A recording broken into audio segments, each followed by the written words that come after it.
কি গো গিন্নি, সারাদিনে কি একটু প্র্যাকটিস ট্যাকটিস করার সময় পেয়েছো, না কিছুই করোনি?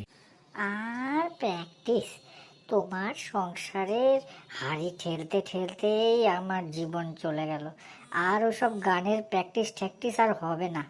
ওগুলোতে না অনেক মনোসংযোগ দরকার হয়। হ্যাঁ, যখন তখন বসলাম আর হয়ে গেল গান, অত সহজ না। সারাটা দিন তোমার শুধু ফালতু কাজ ফালতু কাজ, আমি হাজার দিন বলেছি চুলোয় যাক সংসার। আরে নিজের একটা মাত্র প্রতিভা, ওইটুকু যদি প্র্যাকটিস না করো, জীবনে আনন্দ আর কতটুকুন থাকবে? হাজার দিন বলেছি এত কাজ করতে হবে না, এত কাজ করতে হবে না। কিসের কি, সারা দিন ধরে ঘুটুর ঘুটুর ঘুটুর ঘুটুর করে কাজ করে যাচ্ছে। কেন একটু গানটা নিয়ে বসা যায় না? আর ওসব হবে না। বয়স তো কম হলো না, আস্তে আস্তে যতটুকুন যা আছে ওটাও বসে যাবে।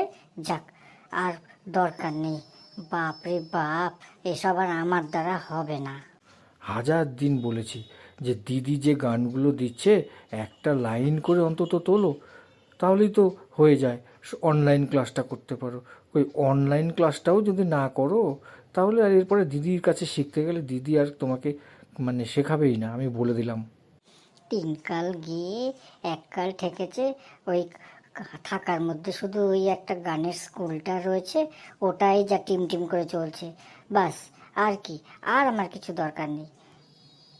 ভালো কথা বললাম তো, গায়ে লাগে না, এর জন্যই ভালো উপদেশ দিতে হয় না কাউকে। যা খুশি করো, তোমার যেটা মন চায় সেটাই করো। যাও, কাজ টাজ করো, যাও। ঠিক আছে ঠিক আছে, অত লেকচার দিতে হবে না। অফিস থেকে এসছো, হাত পা ধোও, আমি চা জল মুড়ি দিচ্ছি। ঠিক আছে।